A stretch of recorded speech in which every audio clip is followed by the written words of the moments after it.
Chapter 4 Looking for Lincoln. There was no fence around the White House. Bo had already told us that the Secret Service didn't exist in 1862. So there was no one guarding the door.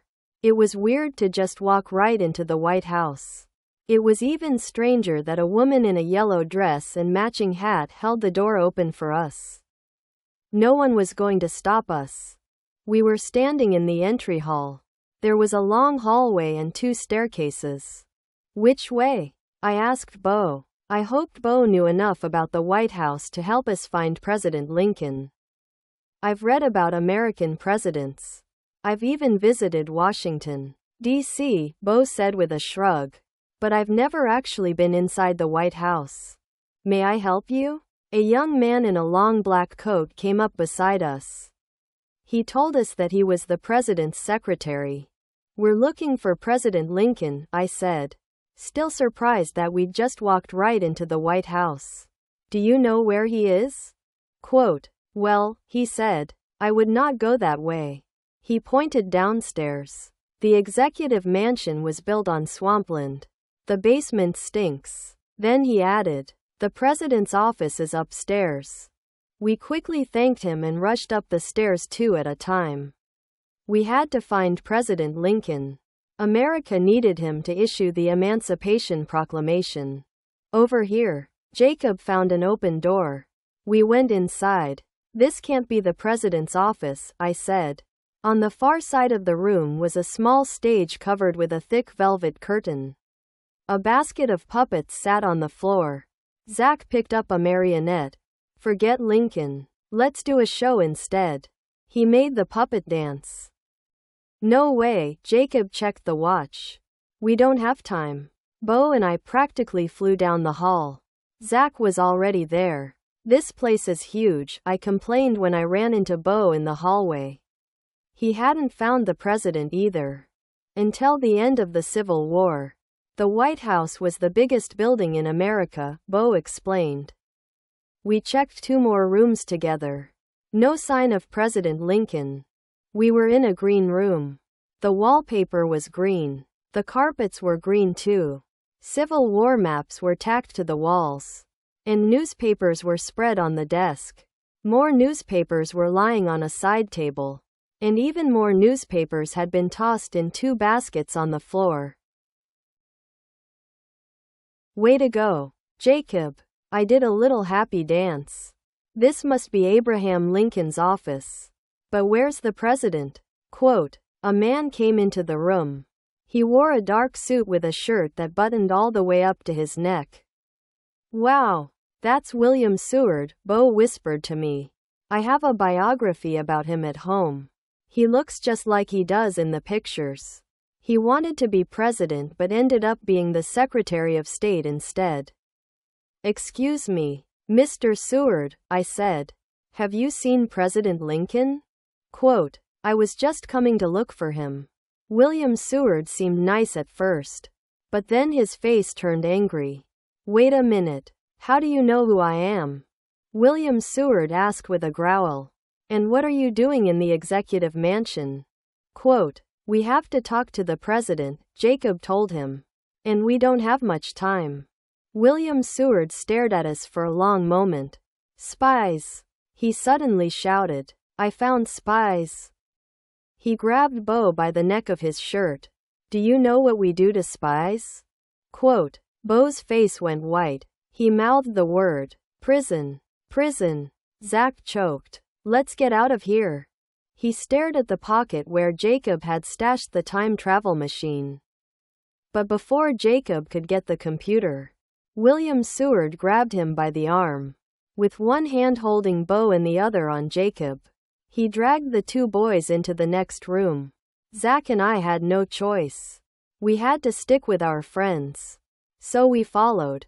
I captured 4 Confederate spies.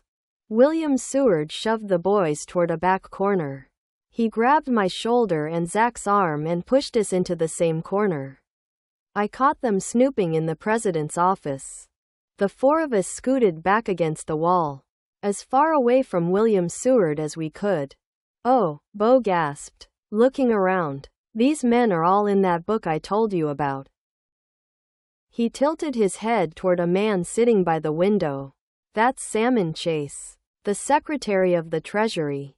He put his hand to his chin and held it there. And that's Edwin Stanton. He's the Secretary of War. Mr. Stanton had a bushy mustache and a long beard. Bo told us the names of all the men in the room. These are the men who give Abraham Lincoln advice, he explained. This is his executive cabinet.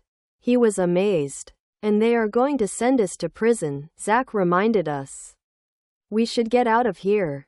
He told Jacob to get the computer and pull out the cartridge. They can't send us to prison. Because we aren't spies. Jacob stubbornly shoved the computer down deeper in his pocket. We aren't leaving until we see the president. Quote, Edwin Stanton squinted his eyes at us. He looked at each of us slowly and carefully. He made up his mind and declared, these children aren't spies. He told William Seward to let us go. Yes, they are, William Seward argued. He pointed right at me. Just look at their strange disguises. All the men at the table began whispering and pointing at our clothing. I was wearing my favorite blue jeans and a new shirt. Bo and Jacob were wearing t-shirts and shorts. Zach had on a t-shirt and pants with a hole in the knee. There was nothing strange about our clothes. I will agree they look mighty strange. But that does not mean they are spies, Edwin Stanton argued. If I were president, these children would never have gotten into the executive mansion in the first place, he announced. Bo leaned over to me and said softly, Edwin Stanton wants to be president of the United States too. Is there anyone who doesn't want to be president? I whispered back. Yeah, Bo answered. Abraham Lincoln. Oh, right, I said. What should we do? Bo didn't have any good ideas. William Seward stared at us long and hard. Then he said to the cabinet members, we live in a democracy. Let us vote. Are they spies or not? Quote, I crossed my fingers and hoped we wouldn't go to prison. Not, Edwin Stanton said. One by one. The other men agreed. And it was decided. We weren't spies. I uncrossed my fingers and started breathing again. William Seward nodded. It has been decided, he announced. You must leave the executive mansion immediately, he said. You have interrupted a very important meeting. If there is good news about the war, President Lincoln is going to issue a proclamation.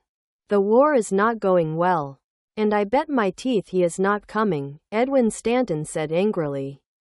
He called the president a few mean names. He really didn't like President Lincoln at all. Let us go home. Maybe there will be better news tomorrow, Salmon Chase suggested. Good idea, Zach heartily agreed. He headed to the door. No one can go home. Jacob countered, blocking Zach's way. Then he announced, we're going to get President Lincoln. We are? I asked. Yes, Jacob told me. We've got to get him. It's the only way. But he is not in the executive mansion, Salmon Chase complained. He does not come to receptions or teas or important meetings, Gideon Wells, Secretary of the Navy, added. President Lincoln is at the War Department, Edwin Stanton explained. He watches the telegraph machine and waits for news of the war. He paused. He stays there all day and night. We'll go find President Lincoln. I tried to sound confident. We'll have him here before your meeting is over. William Seward said. Tell the president he must be here within the hour. We will not wait a minute longer. Jacob checked the time on Mr. C's watch. Perfect. We have exactly 1 hour before our time runs out. As we left the meeting room, I turned to Bo. Which way to the War Department? Bo hurried back to President Lincoln's office to look at one of the maps on the wall. When he returned, he knew where to go.